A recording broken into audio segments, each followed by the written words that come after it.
Hello, everybody. Welcome to the Imperial Holonet. I'm GID123, and I'm joined by Redleader Antilles and Conner Nielsen.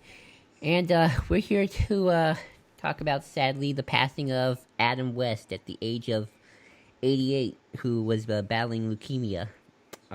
He passed away, I believe either it was last night or sometime this morning. And, Red, this was your idea, and I feel like you have probably the most to say. Well, I don't know. But how about you start us off? Yeah, it's just really freaking depressing to lose Adam West. I mean, he's kind of one of the last actors of the pre 90s and 80s superhero boom and stuff like that, and in fact even into the 70s when you get down to it. And just he not only was such a class act and everything, but just really admirable for how he always just didn't fight being Batman and stuff, even when he got typecast, and really loved playing that role, and that's just such a inspirational thing. And he really showed you can be a superhero and be a typecast actor and still smile sometimes and not, be brooding or dark or whatever. And we need more optimism like that, and it's really sad to see him go. Yeah. Connor, would you like to say anything? So I love film. Movies are something that are very important to me. They are something that I look to make. I want to make movies. That's kind of a dream of mine. And I can say wholeheartedly and in full truth that the first movie I can ever recall watching is Batman the movie from 1966. Oh, wow. Wow. I loved that movie. I still love that movie, but I loved that movie immeasurably as a kid. I would dress up in a Batman costume or a Robin costume, and I have a twin brother, so he would either be Batman or Robin depending on the day. And we would always, go out and do our little adventures, and climbing on the side of the brick walls was a dream of mine. And I watched that VHS tape of Batman the movie so many times. It wasn't just a daily occurrence. It was a multi-daily occurrence that I would watch that movie. And I remember the day that tape wore out. I was heartbroken. And my mom was a little relieved because she was so tired of that movie being on all the time, but Batman the movie is a film that holds a very special place in my heart. Even when I got older and into middle school and high school, I never turned my back on that and said it was lame. I always stood up for that movie and defended it.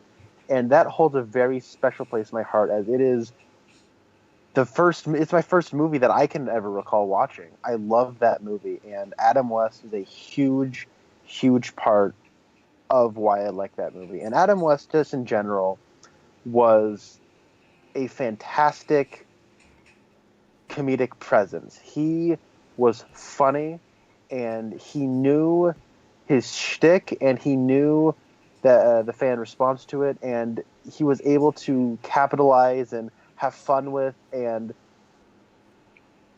not be not always just think about whatever negative effects might have come with it. He embraced what he was given, and he clearly embraced the stardom he had, and it's very sad to see him go, but he lived a long, full life. He was able to do a lot of voice work, which is, I'm happy to that, because he had a fantastic voice. And I talk about him embracing it.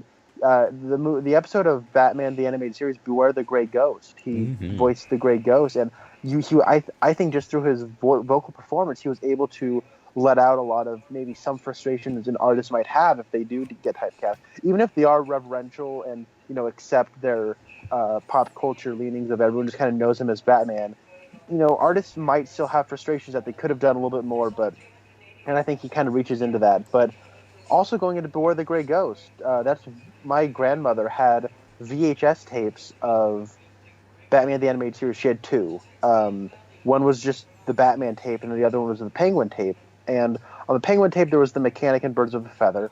But on the Batman tape, there was two episodes, Beware the Grey Ghost and Dreams in Darkness. So Beware the Grey Ghost is an episode of Batman I've watched so many times because I had it on tape, and I had no idea that was Adam West.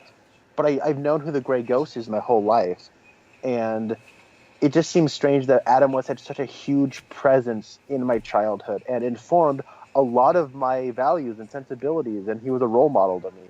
So it's heartbreaking to have James Bond and Batman die within a month of each other, but it's I'm glad he had a full life and he had an illustrious and accomplished career.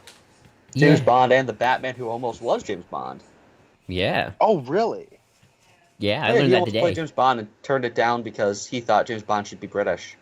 Good on him. You know what? You're a class act, Adam West. That's awesome. He's amazing. For me, I guess I'm kind of the odd man out here because I guess presence is the best word I could use too, Connor. Because for me, I always knew about Adam West. Even though I didn't watch, I always saw bits and pieces of '66 Batman, and it wasn't until like a few months ago until I saw the '66 movie, which is brilliant, by the way, hilarious. I kind of thrill watching that. But I always knew about Adam West, and I always saw Adam West in things. Lots of cartoons, especially the Fairly Odd Parents. Oddly enough, he played a character. He played himself, but instead of Batman, he was Catman, which is pretty much Batman, but it's a cat. And it was always Not like, to be confused with the DC Comics character Catman. exactly. No one is going to remember the DC Comics character Catman. The Fairly Odd Parents character is actually better. Probably. But it was always like parodies of himself almost in a certain way. Or another one's kind of the Family Guy. He was the mayor of Quahog. And fun fact, because of that, he got to be in the Star Wars parody of Family Guy. So we can almost say Adam West was in Star Wars. That is the closest you'll ever get to say that. But He also played the mayor in The Batman, and he was very good in that. Oh, cool. I didn't know that. And of course, he was in Brave and the Bold and other stuff. But Adam West to me was just always a presence. He was just kind of always around. He was funny, and I always recognized him, especially when I got older, when I really started to point out who actors were instead of they're just voices. And it's sad he's gone. You know, I don't get to hear his funny. It's just his presence and his humor anymore, and sort of like just his. He was always good at playing like the crazy guy almost in a lot of these things, and I just always got a kick out of that because I just thought it was funny. And I'm just sad he's gone. I feel like I don't have much to say on that except I'm just sad he's gone and don't get to see him again. One element that I think can really sum up just how charming, charismatic, and creative Adam West was from a comedic standpoint is the best line in Batman the movie was an ad-lib that Adam West just came up with. The line, "Some days you just can't get rid of a bomb," he just came up with on the spot when they were shooting.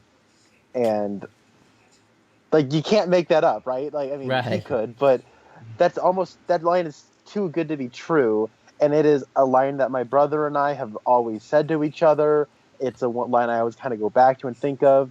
And so much of Adam West, his personal comedic sensibilities are, I don't know if he informed a lot of the show or if a lot of the show kind of informed him and he was able to sort of fit it like a glove.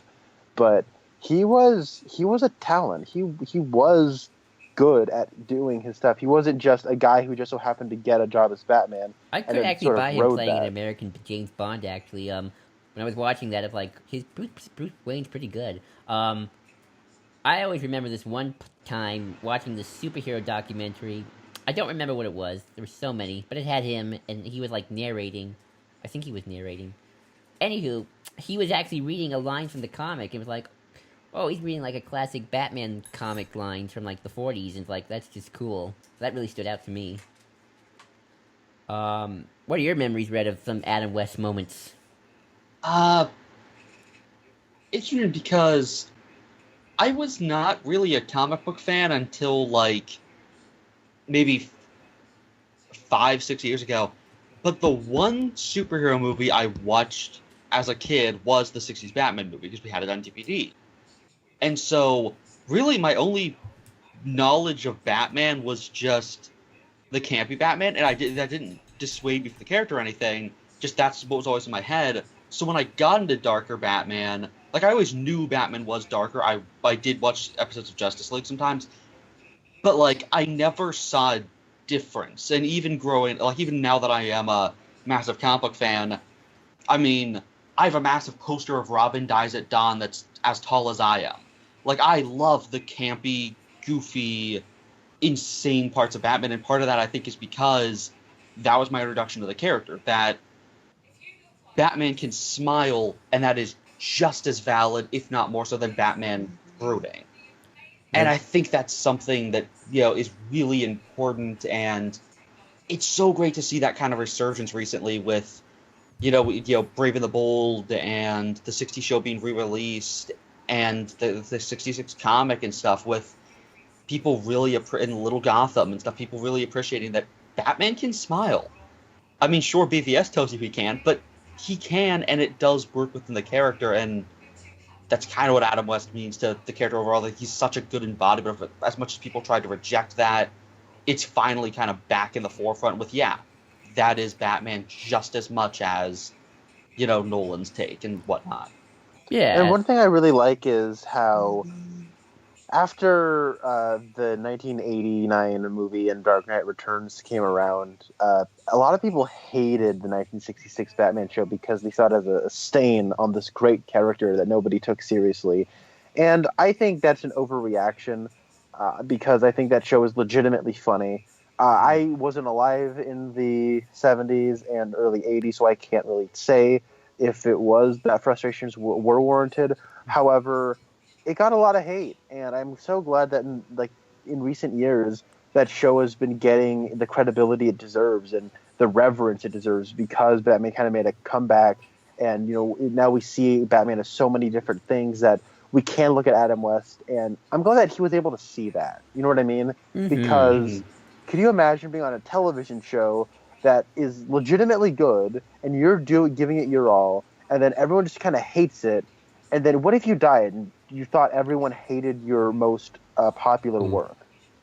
And I'm so glad that it's able to get a Blu-ray re-release. More people have been seeing it. There's a lot more enthusiasm towards it. There's Batman 66 comics, and so many comic book properties or adaptations or geek culture things.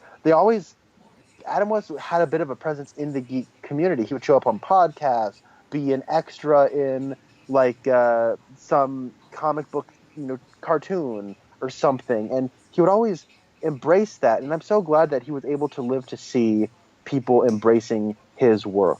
Oh yeah, And he got to play the role again as well. Exactly. And 66 Batman, that was my parents' Batman. That's what they grew up with. Yep, my mom's even going yep, that's what my mom watched. That's what my mom watched. That's what my dad watched. That's how they knew Batman, maybe at first. All the villains were stars And from the old days. Yeah, my mom just said, all the villains, they were all huge stars from the old days. These weren't, nobodies. They got big names for this show. They got Cesar Romero as the Joker. Let's not downplay that. And Burgess Meredith, who's probably most famous for his work as Mickey from the Rocky franchise and his work on the Twilight Zone, where he played the main character in 3 or 4 of the most famous Twilight Zone episodes. He was the Penguin. All the good Twilight Zone episodes. If it's a good one, he's the protagonist. The Obsolete Man. I know everyone loves Time Enough at Last, but the Obsolete Man is the best Twilight Zone episode. Agreed. He's the main character. 100%. But Adam West was able to go toe to toe with those actors, right? He was able to match them and be just as loony and goofy, but also charismatic. And I mean, Julie Newmar and Eartha Kitt, these were big names to go up against, and he was able to match them. And that is And they took it seriously too, in the good way. They played it straight in this wacky world. It's not this is wacky. They committed to their art, and that's what made them big stars. That's what made them true talents. It doesn't matter. They knew they were on a goofy show, but within the context of the show, there has to be some kind of playing it straight for these characters, because this whole, as Captain Logan on Geekvolution would say, this whole society has a dependence on Batman, that without any Batman, they would just completely go up in flames. And you totally buy it, because he's that cheeseball, perfect human being sort of parody almost. And I think he was magnificent in that role. Definitely. We're only 15 minutes in, and I feel like we haven't said a lot.